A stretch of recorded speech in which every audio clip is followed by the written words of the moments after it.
My guest today on CRDA's Resources for Resiliency series is Peter Fennelly. Peter's the principal with Bridge Commercial, a prominent real estate firm in Charleston and in the region. We're going to talk to Peter today about activity in the real estate market. And we're going to start with manufacturing. Manufacturing has been the backbone of the South Carolina economy for decades and is a big piece of the Charleston economy. So, Peter, please tell our listeners what you're seeing in the manufacturing space or the real estate perspective for the manufacturing space right now. Sure. Thanks, Mike. I appreciate it. So from the perspective of our region, we're seeing a lot of the large scale manufacturers getting back to work, the Boeing, the Volvos, the Mercedes coming back to work, and then in turn their suppliers coming back to work. It was a challenge for everybody during the time where we were kept in our homes during coronavirus. But as we've moved back into the workplace, we're seeing all the markets start to come alive again. And particularly in the market of manufacturing, we're actually seeing there's a movement afoot of more products being made in America as we are making cars and airplanes and things like that. But we're also seeing some of the other products or companies that are looking at South Carolina as a place to fully make product or do more assembly in our market. So we feel pretty favorable for the next few quarters about activity in the manufacturing sector. Thanks for that. Again, we noted how important manufacturing is and has been to the South Carolina economy. What often goes hand in hand with manufacturing in the industrial space is distribution. And you and I have talked a lot the last couple of months how that's been really active. So there's interesting things going on in the market from a short-term perspective and a long-term perspective. So if you could enumerate those, that would be helpful. Sure. Just as we've seen with the manufacturers having the requirement to shut down during coronavirus, a lot of that supply side product that was on the water coming from either different parts of the world, parts and supplies and things like that, and inventories, they still needed to get off the ships and get off the port. So there's been a lot of opportunity for people who had to lease their buildings, and they found the opportunity for those that were ready to be occupied to work on short-term requirements, and some requirements for as short as 4 months, and some maybe went for a year or more. And that will help when the manufacturers are coming online to have more product close by so that they keep the supply chain going. Now there is more transactions, a lot more transactions that we're seeing as of late.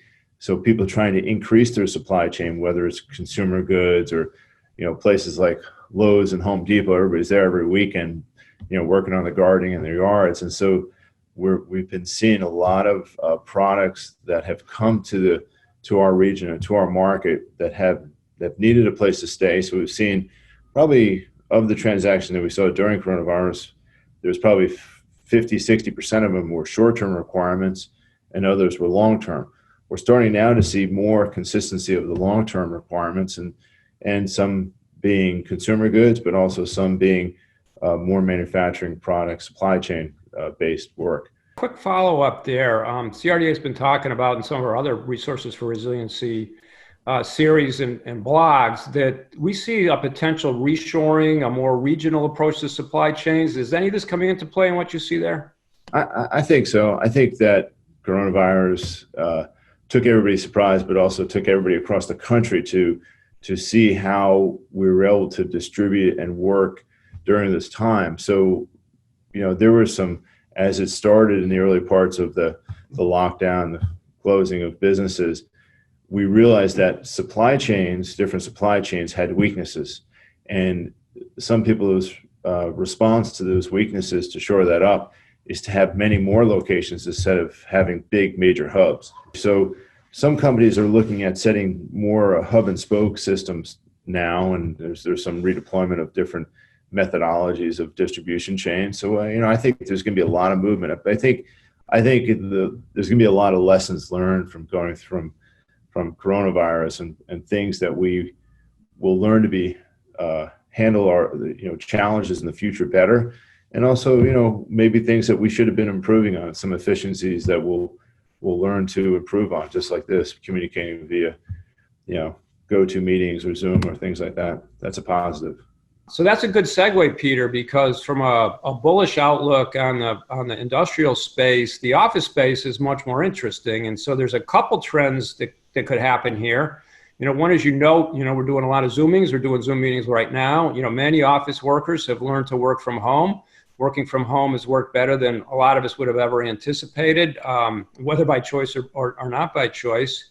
But on the other hand, office space had grown more crowded in the last several years. There'd been a move away from private offices and more towards gang space and open space outlooks. And that would suggest that trend might reverse, which would say maybe we need more office space. So you've got some trends working in different directions. I wonder what your take is and what's the future of the office space market, maybe, locally or nationally. I think there's going to be a global position about the physical side of space, because like you said, we were taking more people and pushing them into smaller amounts of space, densifying. Now we're undoing this. We're peeling the onion back, the de-densification of spaces and spreading people out. Everybody's got to be 6 feet apart. If you got private offices, you're better than open. So all these different dynamics that are going on. I don't think everybody's going to sit home and work from home from now on. It's not. We were all able to do it, but we also had to be accommodating to our children and our dogs and every other thing. The FedEx guy coming to the door, ringing the bell. So it's not. Some people, it's the perfect environment. For a lot of people, it's a challenge environment, and also you lose the continuity and community of working together and collaboration. So I think we have to be careful about saying hey, that's a solution for everything, which it's not. I think office space is going to be here to stay. It's going to be viewed differently. If you can only put one person on an elevator in a 50-story building, it'll take it to 3:00 in the afternoon to get to your office space. It'll be so challenging. So I think there will be some level of dispersal of people among larger footprints of the country. And Charleston, South Carolina, Southeast region will probably be a beneficiary of more people engaging and taking positions of businesses and moving them to different parts of countries, parts of the country like Charleston. And we have nice platforms. Our buildings are not very tall, and we have open plans and a lot of opportunities. So I think we're going to probably be a beneficiary of the movement around America. So all that's good news for Peter, good news for Bridge Commercial, and good news for Charleston and our region. That the commercial real estate market is not dead, unlike the last crisis. So we appreciate that your insight, Peter, and appreciate you joining our Resources for Resiliency series.